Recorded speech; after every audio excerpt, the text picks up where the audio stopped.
स्वर्गीय सत्येंद्र सिंह बुंदेला की 18वीं पुण्यतिथि के उपलक्ष्य में श्रद्धांजलि कार्यक्रम में शामिल होने आए पूर्व मुख्यमंत्री दिग्विजय सिंह के पुत्र जयवर्धन सिंह ने पूर्व मंत्री यादवेंद्र सिंह बुंदेला के निज निवास पर पहुंचकर कांग्रेस पदाधिकारियों एवं कार्यकर्ताओं से मुलाकात की।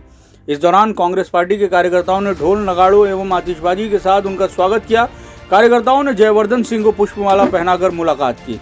इसके पश्चात जयवर्धन सिंह स्वर्गीय सत्येंद्र सिंह बुंदेला को भावपूर्ण श्रद्धांजलि अर्पित करने श्रद्धांजलि समारोह में शामिल होने बड़ा गांव पहुंचे, जहां समारोह में जनता को संबोधित किया गया। आज आप टीकमगढ़ के प्रवास पर हैं, टीकमगढ़ में हैं, क्या कुछ खास? आज विशेषकर स्वर्गीय दाऊ सत्येंद्र सिंह जी के स्मृति में एक बहुत विशाल टूर्नामेंट दिन में भी हुआ और अभी रात को भजन संध्या का कार्यक्रम है। आज मेरे साथ यहाँ पर चंदेरी के लोकप्रिय विधायक गोपाल सिंह जी भी यहाँ पधारे हैं।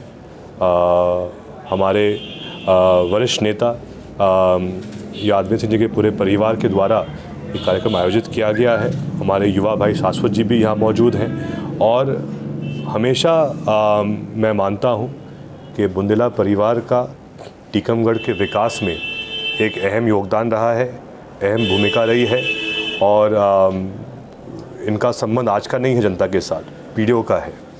और मैंने खुद देखा है जिस प्रकार से आज भी बुंदेला परिवार जो व्यक्ति में घर पे आता है, दरवाजे पे आता है, उनकी वो मदद करते हैं, चाहे वो कोई भी परिवार से हो, कोई भी समाज का हो, और यही असली सेवा भी होती है। आज उमा भारती आई हैं, उन्होंने एक बयान फिर दिया है, शराबबंदी होकर रहेगी। और बीते दिनों फिर पहले भी दिया था, लेकिन वे अपने बयान पे बदल जाती हैं। इस बारे में आप क्या कहेंगे? हमें तो बहुत अफसोस होता है क्योंकि उमा भारती के साथ हमारे पुराने संबंध रहे हैं। जब वो बहुत छोटी थी तो उस समय वो रावगढ़ भी आई थी और एक बात ज़रूर है कि भाजपा ने उनके साथ बहुत अन्याय भी किया है। 2003 में वो मुख्यमंत्री बनी थी लेकिन उनको हटाया गया और अनेक बार उमा जी बात कर रही हैं शराबबंदी के बारे में, लेकिन शिवराज सिंह जी उनकी बात बिल्कुल नहीं सुनते हैं। मैं तो पहले से कह रहा हूँ, जब से सिंधिया जी भाजपा में गए हैं, भाजपा में 3 गुट हो गए हैं। एक है शिवराज भाजपा, एक है महाराज भाजपा और तीसरा है नाराज़ भाजपा।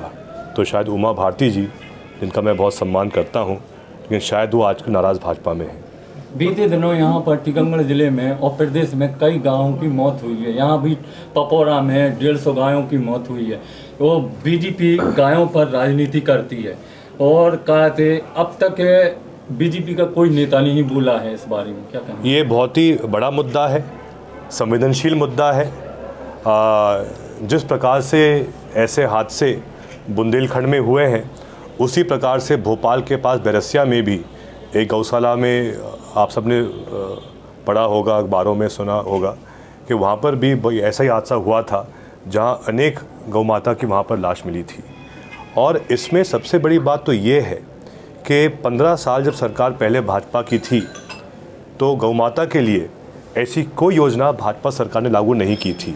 लेकिन जब 15 साल बाद सरकार कांग्रेस की बनी, कमलनाथ जी मुख्यमंत्री बने, तो तत्काल उन्होंने योजना लागू की जिसके माध्यम से अकेले 15 महीने में पूरे प्रदेश के हर जनपद क्षेत्र में लगभग 10 गौशालाएँ खोली गई। लेकिन सरकार जैसी बदली, आज इन लोगों ने उस पूरी योजना पर रोक लगा दी है। गौ माता की ठीक प्रकार से सेवा नहीं हो पा रही है और इसीलिए आज ये स्थिति हो गई है भाजपा के राज में कि जो गौ माता है वो आज उपेक्षित है। तो ये बहुत दुख की बात है, लेकिन मैं मानता हूँ कि अब सिर्फ चुनाव के लिए 20 महीने रह गए हैं। मुझे पूरा विश्वास है कि जब चुनाव होंगे 2023 में तो कांग्रेस पार्टी को पूर्ण बहुमत से विजय प्राप्त होगी। आपके पिता ने रतलाम में एक बयान दिया है 2023 में और 24 में अगर कांग्रेस प्रदेश में कार्यकर्ता एक नहीं हुए तो 24 के बाद कोई कार्यकर्ता एक ढूंढे नहीं मिलेगा। वो तो एक प्रकार से समान चर्चा कर रहे थे, लेकिन आज सब लोग ये बात समझते हैं और सिर्फ कांग्रेस की बात नहीं है। मैं मानता हूँ पूरे प्रदेश में जनता में इस बात का एहसास है कि जो सरकार वर्तमान में आज पूरे मध्य प्रदेश में है, ये सरकार जनबल की नहीं है, ये सरकार धनबल की है। सौदे के आधार पर ये सरकार बनाई गई है। सिंधिया जी को इन लोगों ने खरीदा और फिर सरकार गिराई, और आज जो ये सरकार है जो पिछले 2 साल से मध्य प्रदेश में है, क्या कुछ नया काम इनने किया? यहाँ तक कि जो कर्ज माफ़ी की शुरुआत कमलनाथ जी ने की थी, इन लोगों ने उस पर भी रोक लगा दी है।